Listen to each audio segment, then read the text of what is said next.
Sa mundong ito, may mga pader na naghihiwalay sa mga tao, ang yaman at ang kahirapan. Sa aming pagtatanghali ngayong araw, dadalhin namin kayo sa isang kwento ng pag-ibig na kung saan ang hangganan ng estado sa buhay ay susulitin. Ang kwentong ito ay pinamagatang Hanggang Dito Na Lang. Sa isang lipunan na may malalim na agwat sa kayamanan, magiging saksi kayo sa pagtutuos ng dalawang pusong handang magmahalan. Samahan ninyo kami sa paglalakbay sa mundong ito ng pag-ibig na nagpapakita kung paanong pagmamahal ay hindi natatakpan ng mga hadlang. Handa na ba kayong kilalanin ang mga tauhan at mag-iista sa kanilang kwento ng pag-ibig na walang pinipiling estado sa buhay? Narito at atin ang simulan.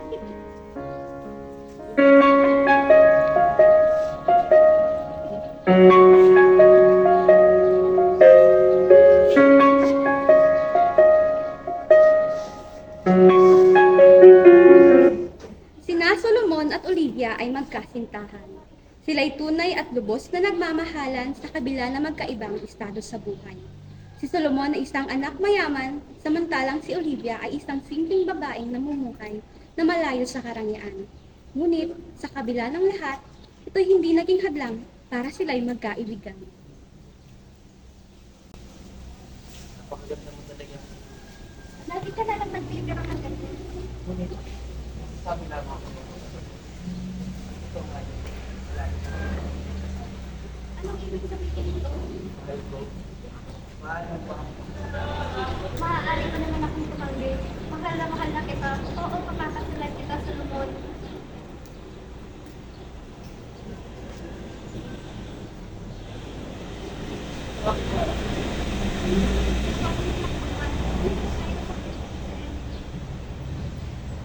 Wala ka matutuwa yun. Ako na bahala magbalik sa kanya. Kahit ano mangyari, paglalak mo para sa'yo. Pangako.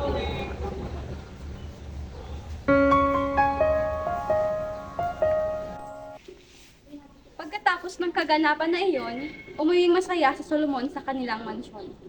Gusto niyang maibalita kaagad sa kanyang ina ang nais niyang pagpapakasal. Papasok si Solomon sa pinto na bumungad sa kanya ang kanyang ina sa sala, ngunit naroon rin ang isang pamilyar na dalaga.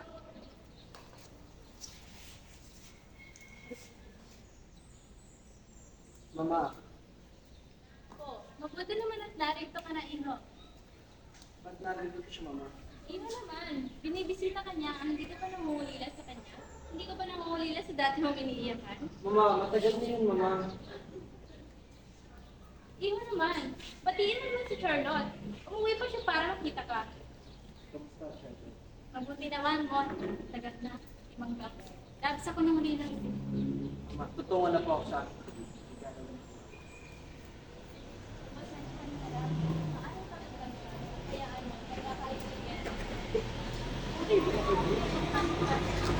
Wala yun. Gusto ko naman ang meron sila. Papalit ang gusto ko para kayo.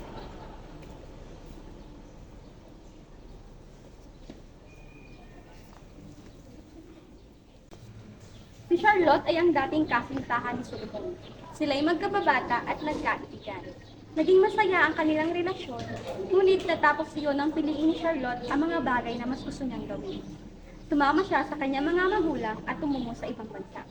Labis ng saktan at nagdusa ng mga panahong iyon ang binata. Hanggang sa lumipas ang isang taon at nakilala nga niya si Olivia, na noon ay bagong lipat sa kanilang bayan. Una pa lang ay nabighani na siya sa dalaga. Doon ay napawi ang sakit na kanyang nadarama sa pagkawala ni Charlotte sa kanyang pili. At ngayon ay masaya na sina Solomon at Olivia.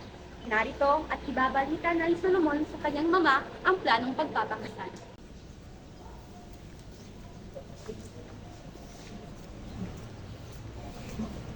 Ma, Iho, nakausap na ba si Charlotte? hindi po. Mama, nais ko po mabalita sa inyo. Nandun ko na po siya yung pinuksan. Ano? Hindi maaari. Walang kasal na magaganap. Ngunit, parang po si Olivia, Mama. Nais ko lang gumawa ng pamilya kasama siya. Hindi ako papayag. Hindi ba't nariyan si Charlotte? Bumalik na siya. Maaari mo nang ituloy kung ano man ang meron kayo noon. Mama, matagal na yun, Mama. Wala na akong balak pa kay Charlotte. Ayoko sa Olivia Olivia na lamang. yon. Isa siyang hampas lupa.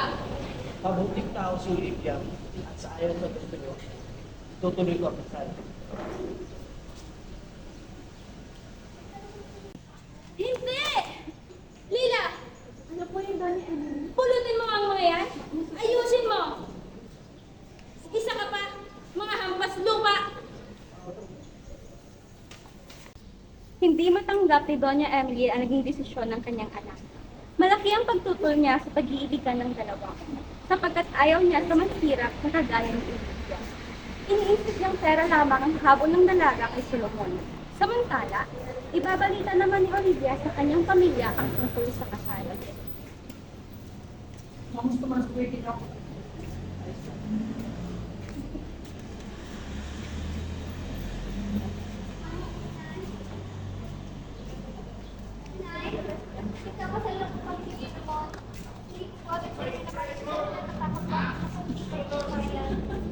Talaga? Ilabati ko ba yung isa lang? Sigurado ka ba dyan, anak? Oo, Nay. Alam ko kung mahirap ang desisyon to. Hindi ko maaari na kasal. Ngunit ayaw kong maranasan mong apilapilin ang ina ni Solomon. Hindi ako papayag ina. Ngunit hindi maaari hindi matuloy ang kasal, Nay.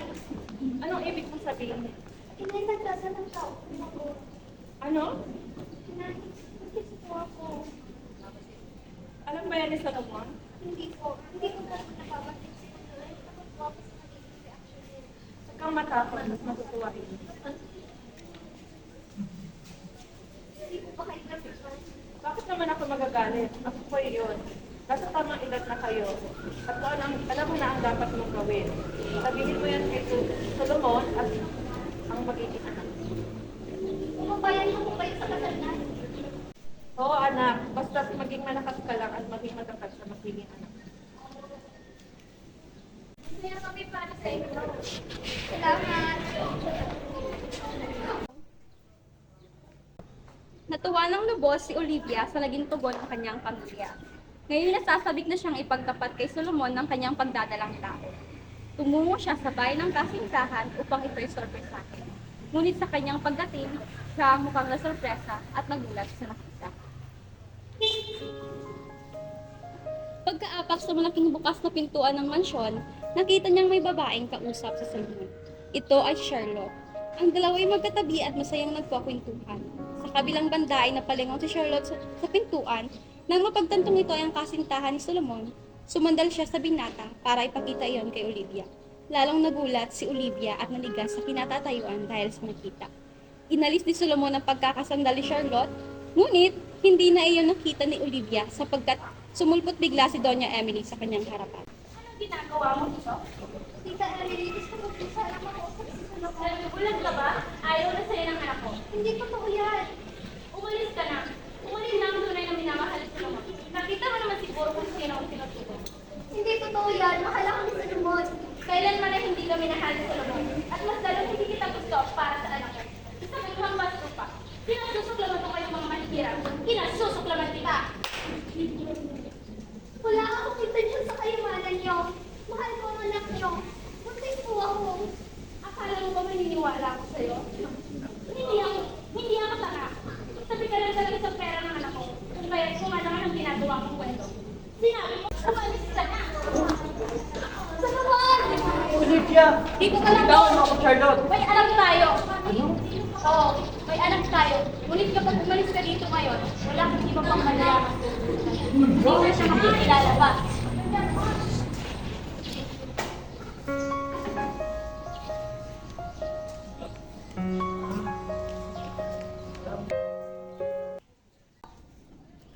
Noong mga oras na iyon, labis na nalilito si Solomon.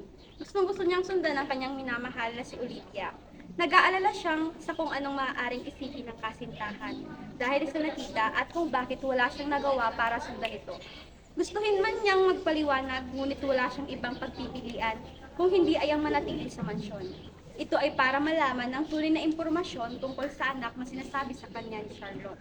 Napagdesisyonan at sinabi na lamang niya sa kanyang sarili na pagkatapos nito, kakausapin niya ang kasintahan. Umaasa siyang maintindihan ni Olivia ang lahat. Lucas, Alam niyo na ang gagawin. Oo, Doña Emily, masusunod ko. Ngunit Doña, sigurado na po ba kayo? Paniguradong masaktan ang anak ninyo. Ang siyang tunay, Doña Emily, siguradong magkaroon sa Solomon. Gusto niyo ba? Kaya ipapatay ko. Doña, huwag masyadong mainit ang iyong ulo. Baka mauna pa kay Olivia. Gagawin po namin ang maayos, Doña Emily. Mabuti.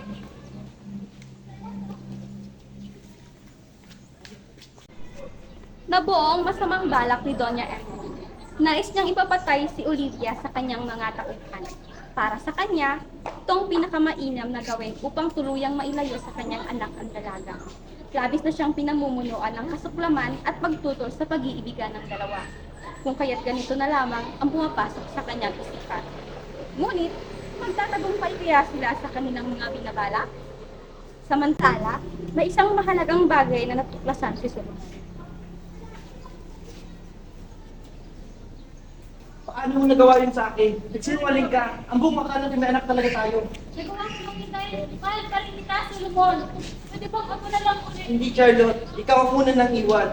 Ngayong may mahal na akong iba, babalik ka? Patawad, hindi na ikaw, Charlotte. Ngunit Solomon! Nagmamakaawa kung umalis ka na lang, Charlotte. Napayo po si Charlotte at naglatad na paalis.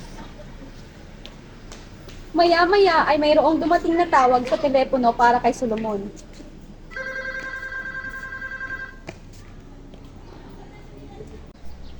Solomon! Bakit po, Tita Estela? Bakit po kayo umiiyak? Si Olivia! Ano nangyari kay Olivia? Wala na siya, Solomon! Ano? Patay na si Olivia! Wala na ang mag-ina mo, Solomon! Na-accident si Olivia. May kotseng nakabangga sa kanya. Tutungo sana siya dyan sa inyo para makausap ka, ngunit nangyari yun, Solomon. Buntis si Olivia, ngunit wala na silang dalawa. Mas lalong nagulantang si Solomon. Labis-labis ang sakit na kanyang nararamdaman. Nabitawan niya ang telepono at unti-unting napalikod at napatungo. Bumalot ang katahimikan sa paligid.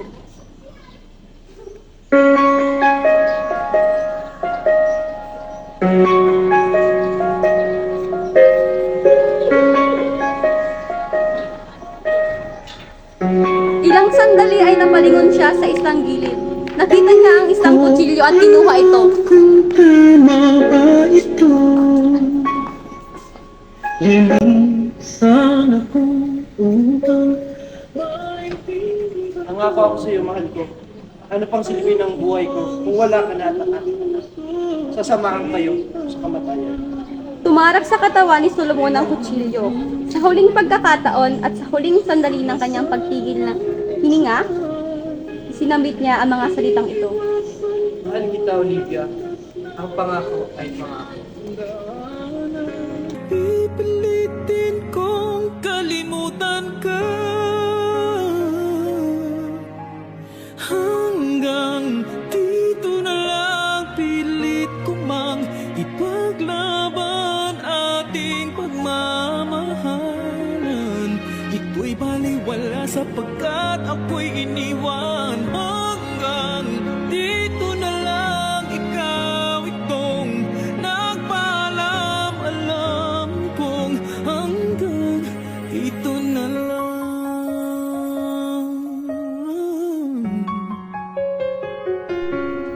Sa isang kwento ng wagas na pagmamahalan, tunay ngang hindi estado sa buhay, pagtutulang pamilya, at kahit kamatayan ang hahadlang. Sa pangyayaring iyon, ang lahat ay nagluksa. Nagsisi si Doña Emily sa kanyang mga nagawa, lalo na nang nalaman niyang totoong nagdadalang tao si Olivia. Ang pagkawala rin ng kanyang sariling anak ay nagdulot sa kanya ng matinding pagsisisi. Nakulong ang Donya at doon ay lalong niyang nadama ang paghihirap at pagdurusa. Lubos at buong puso siyang humingi ng tawad sa mga taong naapi, lalo na sa pamilya ni Olivia. Samantala, humingi rin ng tawad si Charlotte sa kanyang nagawang pagsisinungaling at bumalik na sa ibang bansa. Ang kwentong ito ay naglalarawan at nagtuturo ng mga aral tungkol sa pag-ibig at kahalagahan ng pagkakapantay-pantay. Basta't walang inaapakang ibang tao, lahat ay may karapatan sa kaligayahan at pagmamahal. Diba sabi ko sa iyo, mahal, ipaglalaban kita. tinupad ko. Mahal na mahal din kita sa buhay. Ganun din ako. At doon na nagtatapos ang kwento. Nasaksihan natin ang pagmamahalan ni Solomon at Olivia hanggang sa kabilang buhay.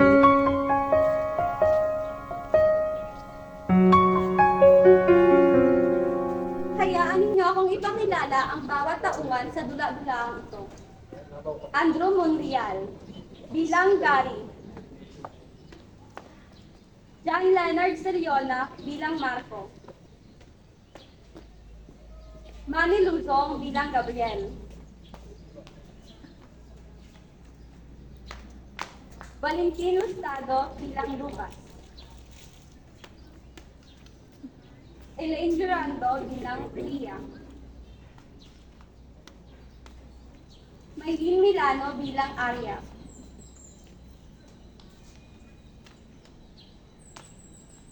Jaya Marie Mapa bilang Stella. Jenny Rose Baloloy bilang Lila, ang katulong. Ivy Cristel Magdaong bilang Charlotte. Monica Magdato bilang Doña Emily.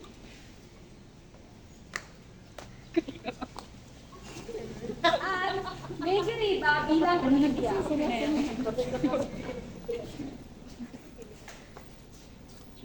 At ang panghuli, John Kenneth Miranda bilang Solomon. Ating palakpakan. Hanggang dito na lang.